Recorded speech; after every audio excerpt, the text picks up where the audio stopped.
Hello guys, welcome to Water Sign Philippines. Let's start your reading. Be sure nakasubscribe ka sa ating channel. Hit the notification bell. Ma-appreciate ko lahat ng likes, comments, and shares. If you want, pwede ka magpa-personal reading. Jing Tarot Reader, friend ko yun guys. And kung gusto mo magpa-reading din sa akin, meron tayong available. Doon mo na lang i-ask sa Facebook page, Madam Space P, as in princess, and then doon sa aming Facebook page na yan, then i-follow mo din ako doon kasi meron ako mga sinishare doon na hindi ko sinishare dito uh, sa YouTube, no? TikTok is Unipri, UNIPRI. Yan din, nandiyan din yung TikTok shop namin. Diyan ka pwede mag-avail ng mga products na available sa amin. Let's start. What do we have here for the sign of water sign?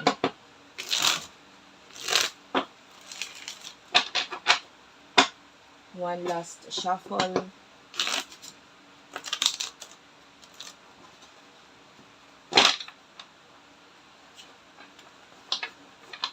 Okay, let's start. For water sign, main energy. I can see rebirth dito. Ayan, meron pa pala nagtagong card. 9 of Pentacles, 5 of Swords, and the Death card. Okay, by the way, kung may mga makikita kang mga dumi-dumi sa kamay ko, pagpasensyahan mo na kasi katatapos ko lang mag-crafty. Gumawa ng mga ng mga arts. So, medyo siya, messy. 9 of Pentacles. I mean, kung nakakita tayo ng success and victory sa'yo, kung may mga taong nawala sa buhay mo or umalis sa buhay mo, like they are the one na umalis ha, you do have the Death card, parang hayaan mo lang. I can see another rebirth dito, pagbabalik nitong mga taong to na umalis, kasi they will realize na yung pupuntahan nila is wala naman palang saysay or kalungkutan lang yung nakikita natin sa kanila, like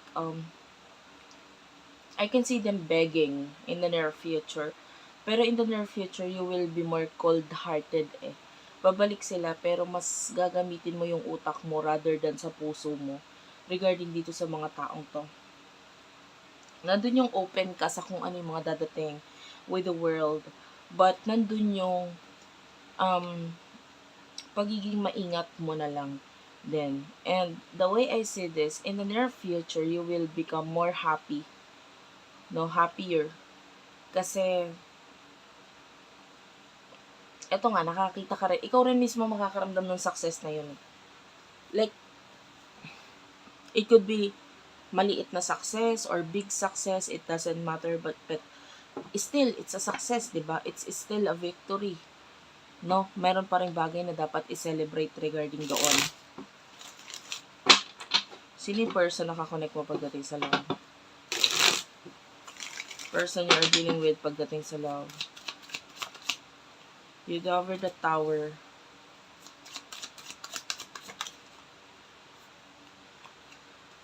The Three of Cups and the Hanged Man. This is your person. Nakakita tayo dito ng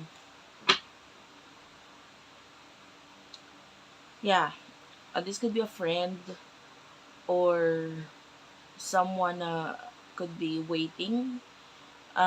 If you feel like someone is waiting for you, naghihintay para sa'yo, maybe this is a friend or there's a reconciliation na nangyari sa inyo in the past. So, nakakita tayo dito ng ending or separation or ending sa inyong dalawa. But, nakakita tayo dito ng with the Three of Wands. Namimiss ka nitong person na to.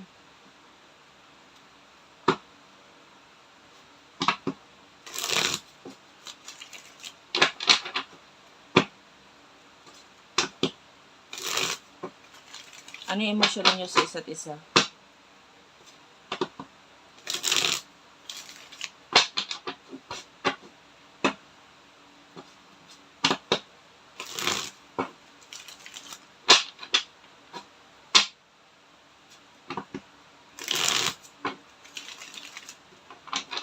Ano emosyon din niyo sa isa't isa?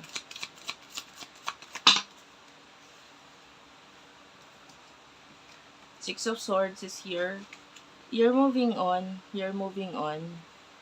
Ngayon. And with the King of Wands, I feel like nagpo-focus ka sa goals. And the star is here. So, yung mga goals mo sa buhay. Whatever this thing na magbibigay pa sa'yo ng happiness and success. And, yeah. This is what you're focusing now. Medyo nakikita natin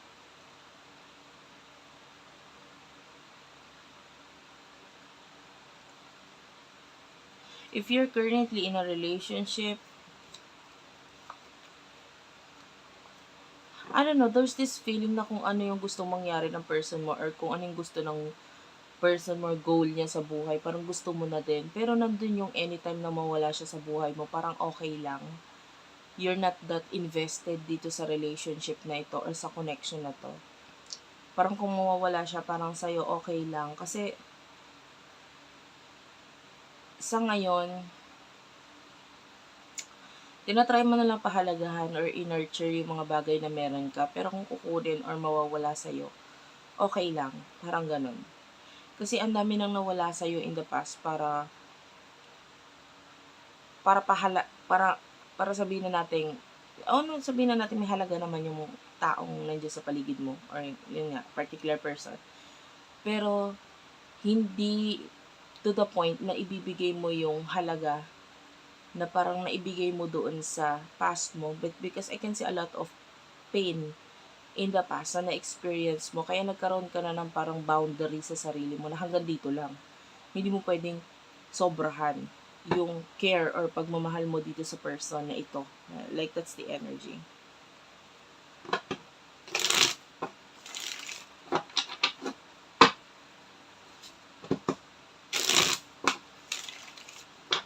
Emosyon ng person na ito for you.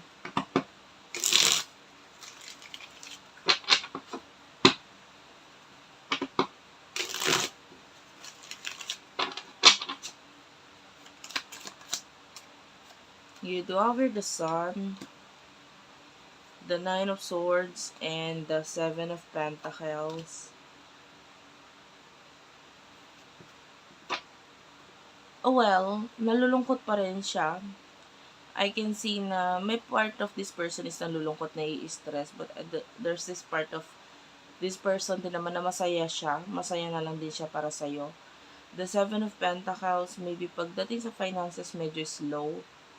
But still, it's growing or something is happening here pagdating sa finances niya.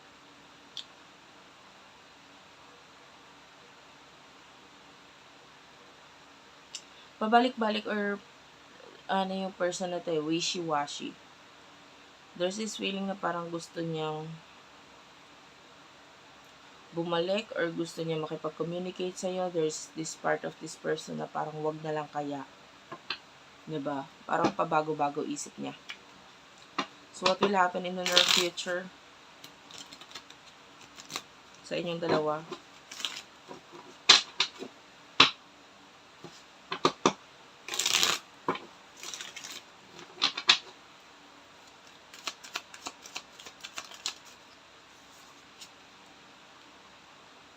Knight of Swords, Knight of Cups,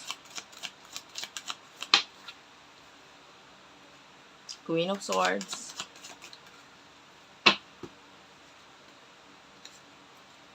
King of Swords, and the Two of Wands.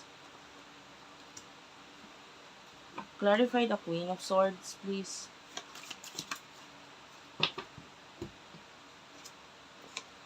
Page of Wands, Four of Wands. Yung iba sa inyo, pagdating sa usaping professional, there's this growth. Mas magbibigay ng stability para sa'yo in the future. Yung iba pwede may mga alisin or aalisan kang communication or connection. Or yung iba may pagpapalit ng social media account or pagbabago ng profile.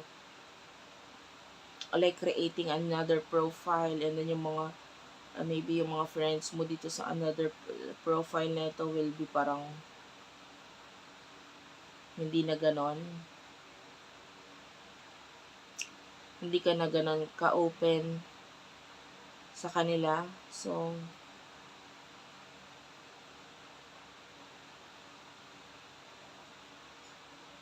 yeah.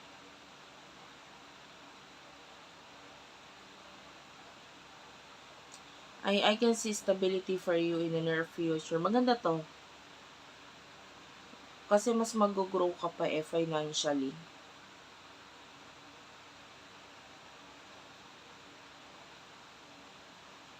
And merong nakikita tayong ikaw mismo yung aalis or lalayo sa connection dito sa mga taong ito.